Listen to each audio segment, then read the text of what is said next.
colleagues, students, poets, and dreamers, it is my great pleasure to welcome you to this event celebrating our star alumna, Beth Ann Fennelly, and her new book, The Irish Goodbye, Micro-Memoirs.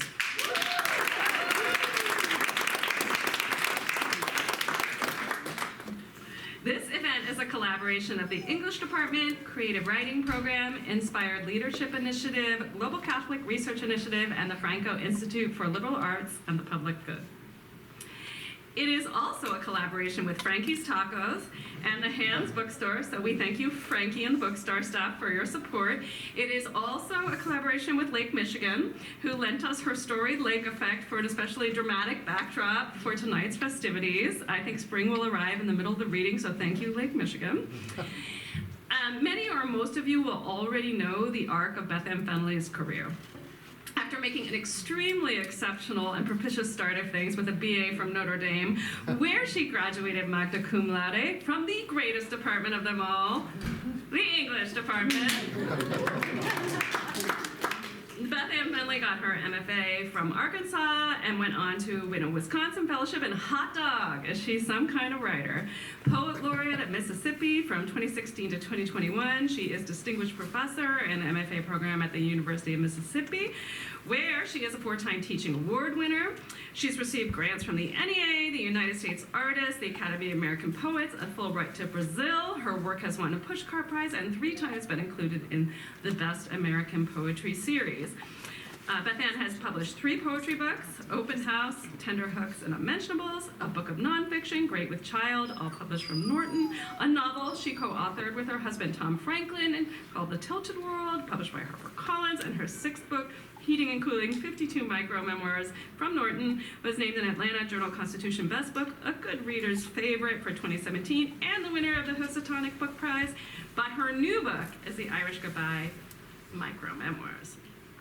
I will add that this bio, which I did cobble together from a few websites, leaves out the most remarkable credit of all. She was the first woman to win Notre Dame Alumni Association's 2014 Griffin Award for the outstanding achievements and accomplishments in writing. Woohoo!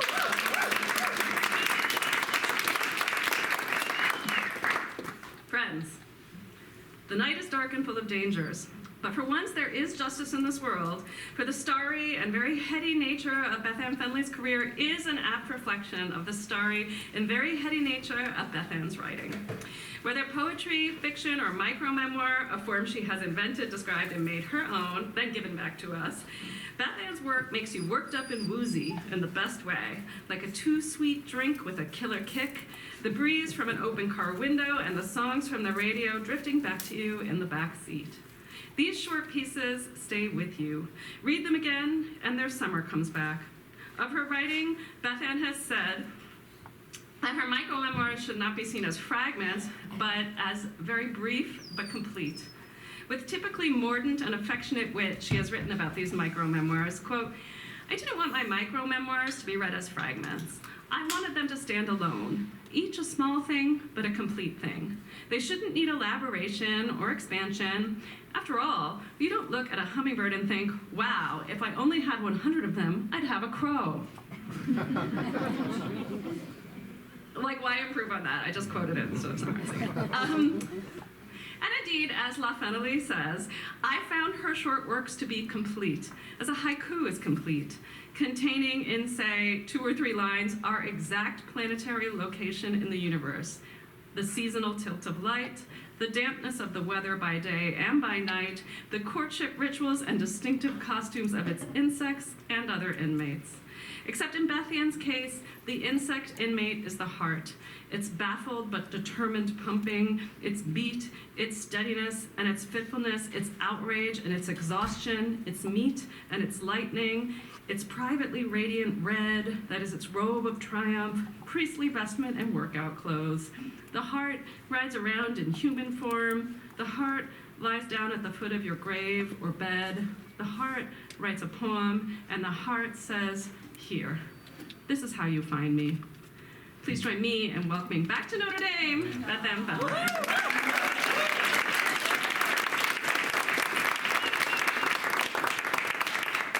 Wow, I don't think I can live up to that amazing introduction, Joelle. Thank you so much. I can't tell you how nice it is to be back on campus and to be welcomed back by y'all. Thank you so much. This place has meant so much to me in my life, and that you'd claim me is really gratifying. So yes, as Joelle mentioned in the introduction, the form I'm writing in now is micro-memoir. So if that's a form that's new to you, don't worry. I think I made it up. So what I was doing was stealing what I love from the different genres, because what I love from poetry is that extreme compression and abbreviation of language. And what I love from fiction writing is creating an arc with maybe a little bit of suspense. And what I love from nonfiction is truth-telling. So these are very, very small, true stories about my life. The first one is called Married Love, Playing the Long Game.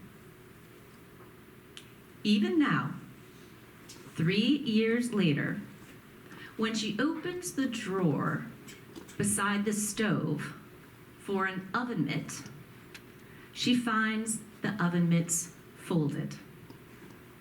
This is because 3 years earlier, during an intense game of scattergories, when the category was things you fold, and the letter was O, her husband had written oven mitts. Nobody folds oven mitts, she scoffed, and refused him his point, forcing him, ever since, to prove it. Oh, you don't have to do that. You can shower me with money at the end. You know.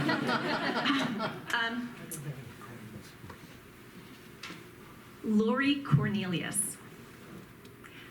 I call Lori Cornelius, thinking I'm calling Lori Hannah. Even though I can clearly see her name on my phone, only when Lori Cornelius answers with her chipper, "Hello," do I realize I've called the wrong person. "How nice to hear from you," exclaims the very nice Lori Cornelius, whom I haven't seen in a few years. If I were less stressed, I might pretend I was calling to catch up. Instead, I blurt that I hadn't meant to call her. I moved my mom into her assisted living yesterday, I say, and I've been trying to reach her intake specialist. I explain how my mom is suffering from dementia, and how I'm worried about her, and how every time I do something stupid, like call the wrong person, I worry about my brain, too. Worry I'm experiencing the so-called early signs. Then Lori Cornelius, whom I never intended to phone, tells me she went through the same thing with her mom a few years ago, and she also began questioning whether she was losing her mind, something, for that matter, she's still questioning, so I might as well get used to it. We laugh, and I feel better, and we hang up. And now I can relax, knowing that I really don't have dementia, because, as it turns out, I really did call the right person. Good old Lori Cornelius. How ironic is it that Joelle's phone went off? She was the thug 10 minutes ago telling you guys to turn off your phone, right? Yeah.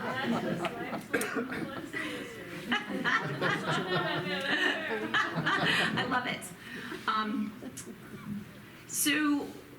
One thing about writing in this form is it's kind of trained me to look for the moment. So not a piece about the hardest phone call you've ever had to make, but a piece about the accidental phone call that reveals something to you.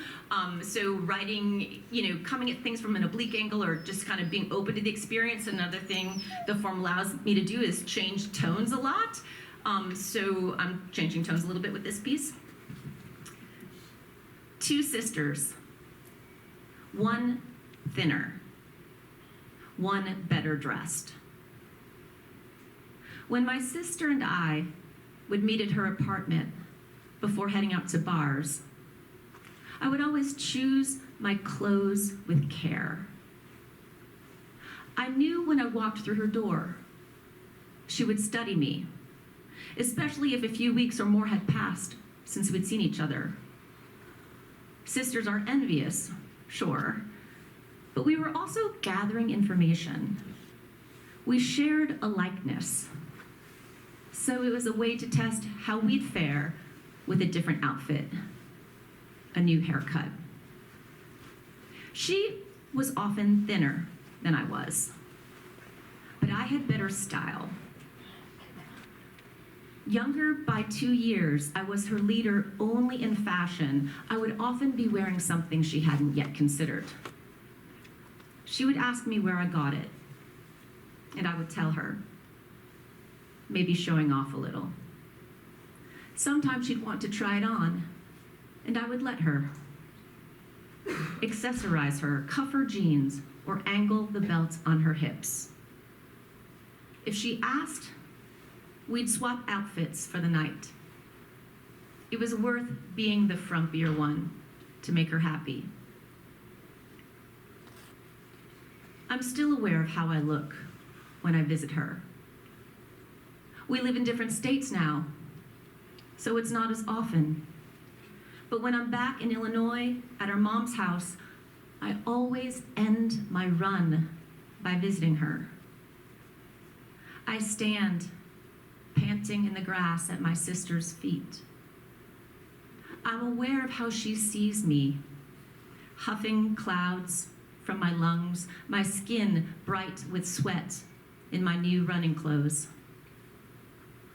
Still showing off, I suppose, because she's stuck wearing the navy suit I chose the last time I styled her. A suit now 13 years outdated, though fashionable enough when they closed her casket. Joelle put that in a packet for her students. I got to meet her fabulous students today, so I know. Gosh, it was really amazing to be back in the Notre Dame classroom. And these guys were so much better than I was when I was here. But you know who was here is my freshman advisor. Where are you? Look, there's Ken DeBoer. Is that so cute? He still has my freshman year essay. He said it was my first micro-memoir. Is that not adorable? So you see why I love Notre Dame? Like, who gets support like that? You know? Amazing. So one of the fun things about this book was writing as short as I could. Joelle mentioned that about the hummingbird. That's my spirit animal. Get in and get out as fast as you can. So here are just a couple quick ones. The Irish goodbye. How, without farewells, you slipped out the back door of the party of your life, oh my sister. Inheritance. It won't be long before I have my mother's rings. I already have her fingers. And this is the shortest one in the book. It's 5 words, 6 with the title, birthday. Even my earlobes look old. So I'm gonna change just a little bit and read an excerpt from a longer piece. So this book is organized according to sections, and there's sections of the really short ones, and then there's ones that are slightly longer. And I did write an essay in Notre Dame magazine about going on hiking the Notre Dame Trail, and it was an opportunity to reflect also on my very special relationship with my college roommates. And I revised that essay and cut it, and it is in this book.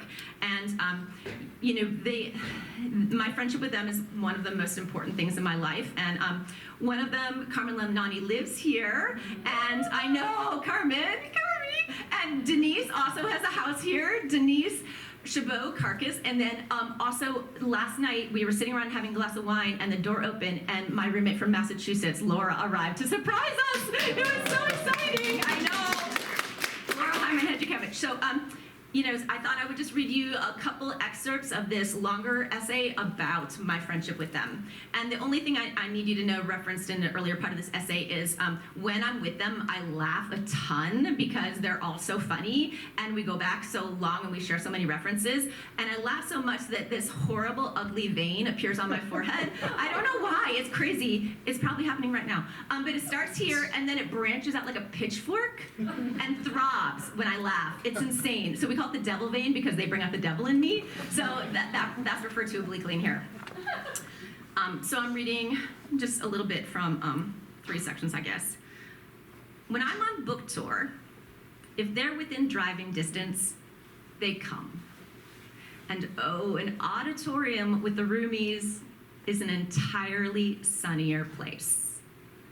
I look up from the page I'm reading, and sometimes I see, blossoming through, the teenage girls who'd sit cross-legged on the dorm room floor, listening to the poem I was about to nervously turn in for poetry workshop.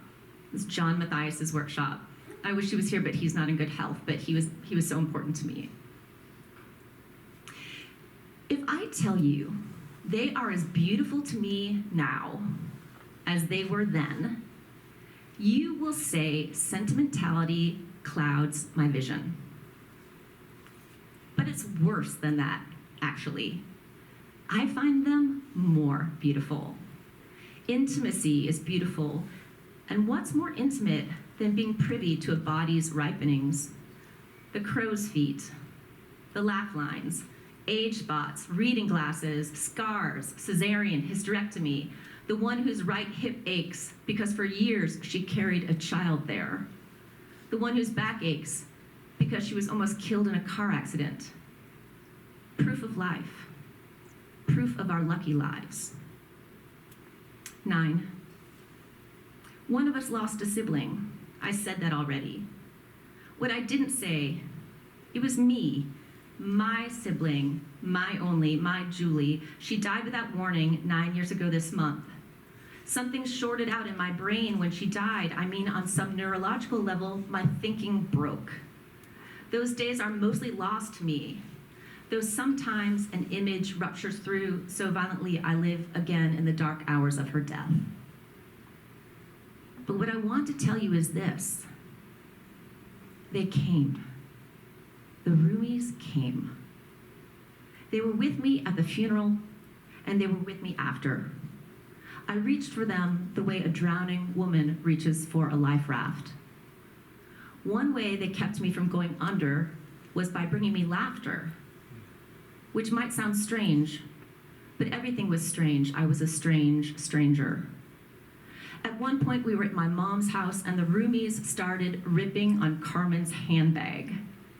Probably Carm packed in a rush, and God knows she had other things, me, on her mind. But she paired her tasteful black funeral dress with a tasteless, oversized, out-of-season pocketbook decorated with overlapping leather discs in pink, yellow, and aqua. I think we roasted that handbag for an entire 10 minutes. I remember Denise at one point threading her arm through it and mock strutting the catwalk. Nothing says I'm grieving like a dead armadillo hanging from your shoulder. Laughter, laughter, my pitchfork throbbing, tears streaming from my helpless, hopeless eyes. And then I'm gonna jump ahead to the last section. How many miles, I wonder, have Denise and I clocked running side by side? While students, we'd run the 2 campus lakes in a figure 8, sometimes for exercise, sometimes to relieve stress after her lost soccer game or my badly received poem. We did it again this morning, by the way, in the snow. Yeah, crazy, I know. Yeah, go Irish. Woo. In 1998, we ran the Chicago Marathon together. Well, technically I ran it an hour behind her, but still. Every Wild Woman's Weekend, too, we run, and if we can get to ND, we run, and we are the same 2 humans on the same 2 sets of legs, figure 8ing the same 2 lakes, a fact that feels equally banal and profound. each time I surge with gratitude that the peculiar joy of hurtling a body through space is still accessible to us. May it always be so. But it won't always be so. There will come a time, if we are lucky enough to live long enough, when we'll have to give up running the lakes. And a time after that, when we'll give up walking them. We'll join those on the benches at the lake's edge, watching the runners whiz by. But the vision I indulge in provides solace. The 5 of us, cotton-haired, waiting for the clouds to clear so the sunset can sorbet smear the water. Maybe we need 2 benches for our widened backsides. Maybe there are a few canes resting between our arthritic knees. We're watching the geese, a few turtles lined up on a branch, and beyond that, the reflection of the Golden Dome. We're talking, of course, catching each other up on our grandchildren's shenanigans. Denise cracks a joke, and we bark a laugh that startles a goose into flight, which causes the turtles to plop into the water in rapid succession, like a string of firecrackers. The sun pries open the clouds, runs its fingers over our laughing faces, accentuating on one lined brow the sign of the devil, a pitchfork coming into relief. Yay, thank you.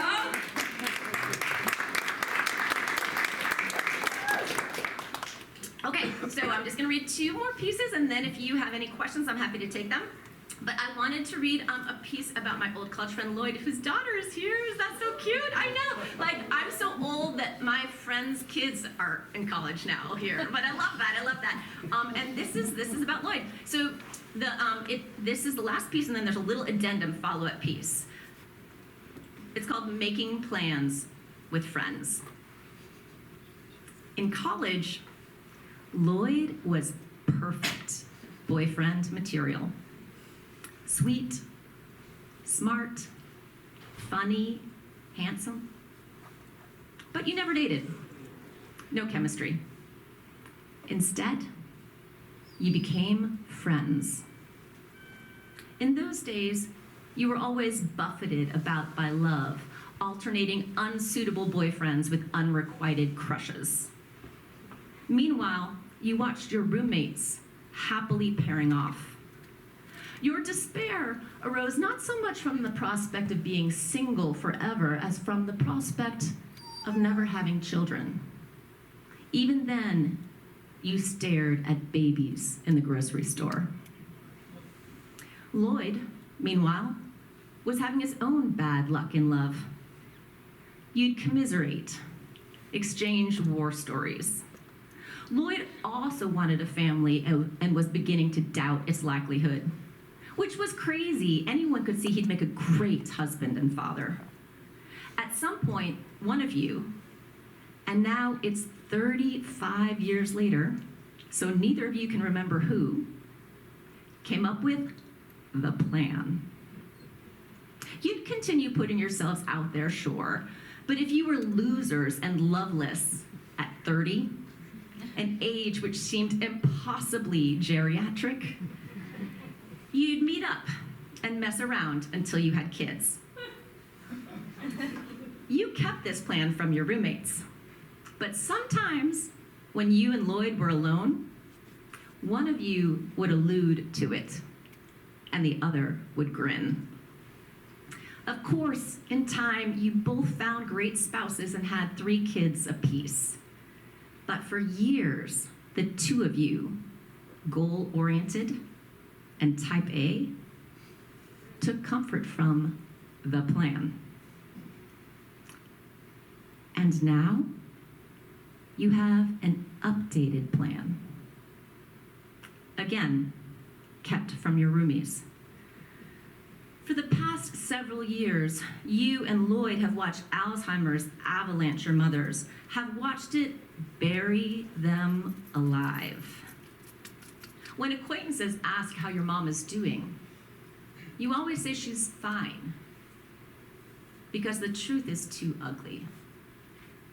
You reserve the ugly truth for Lloyd.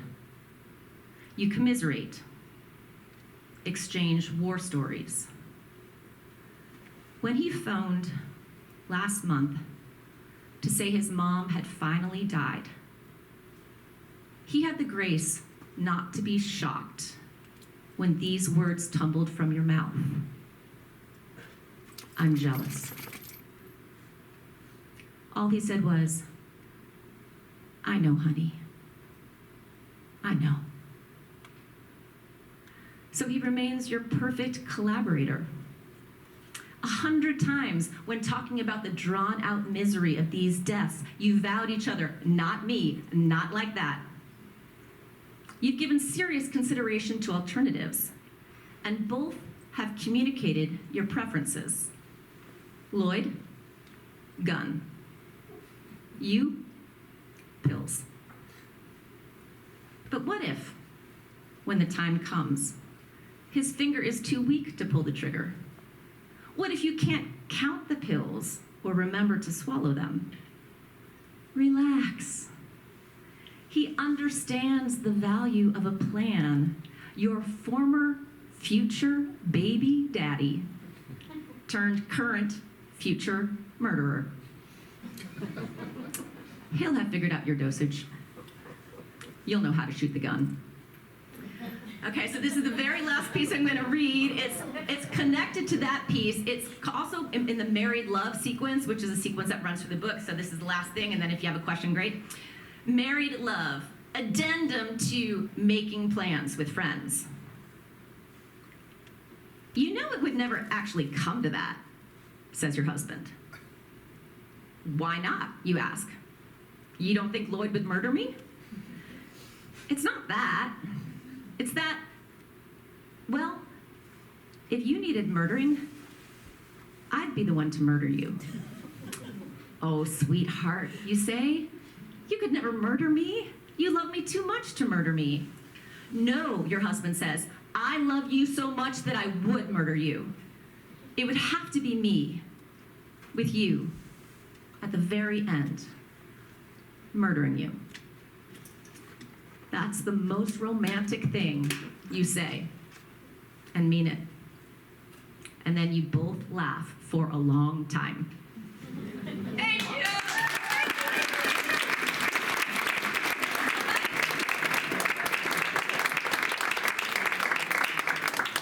So now Beth Ann has kindly agreed to take some questions and to provide answers or other questions in reply, and I will let you run your own Q&A with extreme respect and regard.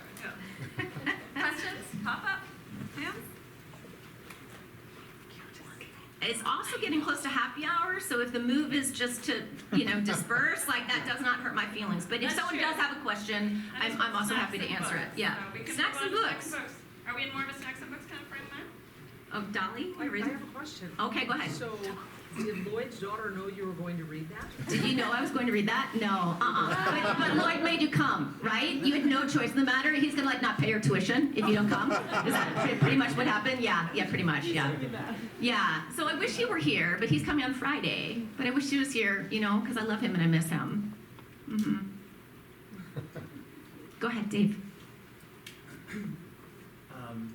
What advice do you have for writers in the audience, undergraduates, who maybe don't have roommates that will sit cross-legged on the carpet and listen to your poems, or just afraid to take a creative writing class?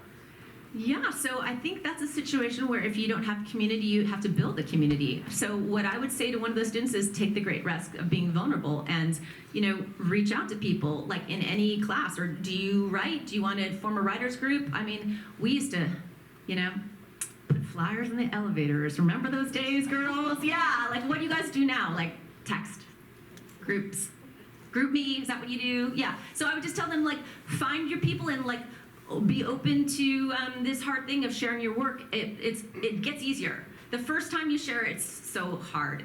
And actually, I used to cry sometimes after John Mathias's workshop. Not because he was mean, just because I had so much invested and, people didn't like stuff. It was hard, But you know what? I would just go back the next day and try harder. You know, it kind of toughens you up. It's good. It's good. So that's what I would say.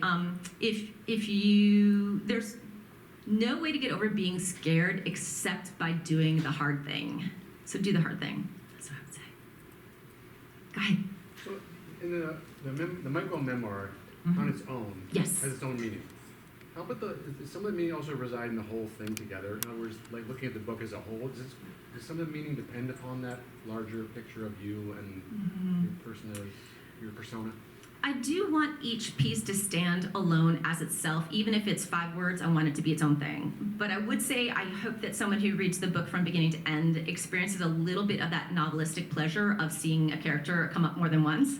And in fact, like I read 2 pieces from the married love sequence. The first piece about my husband folding the oven mitts, and the last piece about my husband offering to murder me.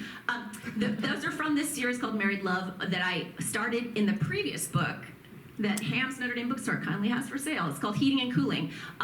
And so this, I just got interested in the fact that our culture doesn't really appreciate the love of people who've been hanging out for a long time. We celebrate unrequited love or first love, but we don't have an ethos that looks at, at everyday love. So it became interesting to me, and so I started in the first book, and I've continued in this book, and I think if someone had read the first book and now reads this book, they'd see that same husband and wife, and see the kids and all that stuff. So I think there's possibility for that, but it's not necessary.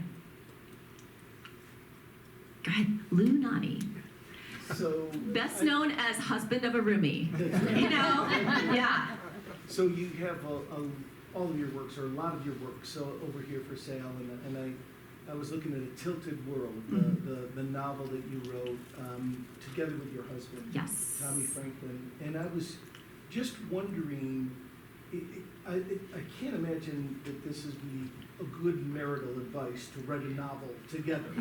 And so, both of you being, very successful, but distinctive kind of literary geniuses in my mind. How was it like? I'll get you that check, Lou, Yeah. the one I told you about. Yeah, right. What was it like writing a novel with your husband? Any thoughts on that? Yeah, it was actually really fun. So my husband, Tom Franklin, is a novelist, and we did write one novel together. It's about the flood of the Mississippi River in 1927. And there's 2 main characters. One is a revenue agent because it takes place during Prohibition, and the other's a female moonshiner. And it's a little bit of a love story, and there's a baby involved. So that was fun also because it allowed us to both bring our strengths. So Tommy grew up in a very violent part of Alabama. He's the first person in his family to ever go to college. And it's a very bleak way he grew up in the woods, a violent place.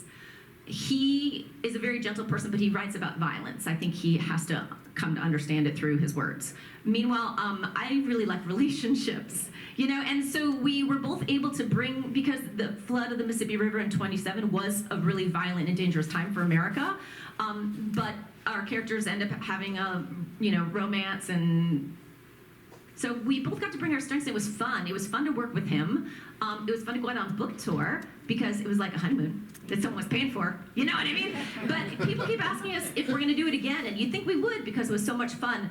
But I feel like that was a lucky moment in time where neither one of us had another project. This project presented itself, and we both had our role in it. I think it was like a unicorn moment. But it was fun. Thanks for asking. Oh, but the most important thing about that book is I got to make fun of all my friends in it, including the Nani brothers. They were former Irish Catholic priests turned bootleggers. Yeah, and several of these people, I won't even tell you, you're gonna have to read it, and you'll recognize like all my slanderous jabs at all my besties. Yeah, it was so fun. Lloyd's in there. I won't tell you where, you have to read it, but I definitely had fun poking fun at him. Yeah. Yes, ma'am. I love your description of your friends and your relationships, and the way you talked about how it spread. Yeah. How it went out. I couldn't follow all of it. It was pretty complicated. Yes. So could you say a bit about that? Because I think it was a gem in the midst of that. Thank you so much. So in the same essay about the roomies, I talk about one reason why our friendship is so important. And, we met freshman year, and 2 of them were like my next door neighbors, and then we saw each other through all our boyfriends and all our breakups, and then we met each other's parents, and they came home with me for Easter, and then we met each other's siblings, and then later we would meet the spouses, and then we met the kids. You know, like we've had, you know, I know their siblings' kids. You know, I mean, it's kind of crazy how much time we spend together and how the web is so interconnected. So when we get together, we can just pick up in a second and catch each other up on all the important stuff. You know, and maybe I'll just do a weird thing here and just take a moment to say, like, because there's some Notre Dame students in the audience, every once in a while someone reads that essay and they say to me, it seems your friendship is very unique. And I do think we were lucky for sure, but I actually think the unique part of it is that we stayed in touch and prioritized it. Because, you know, no one is gonna do that for you. Like, if you have important people in your life now, your friends that you love so much, you're just gonna have to do the horrible thing of making sacrifices to get together. Because, you know, if you have jobs and kids, it gets so hard. But we just always decided to do it.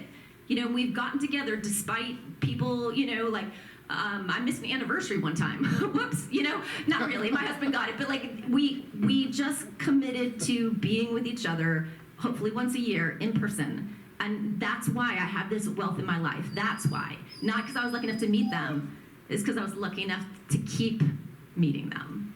I mean, does it sound a little moralistic up here? I'm like back in my teacher mode. Yeah. So I feel like maybe we should just end on that note of gratitude. You know, gratitude to you. Thank you so much for this warm welcome. It's awesome to be back. My heart is full.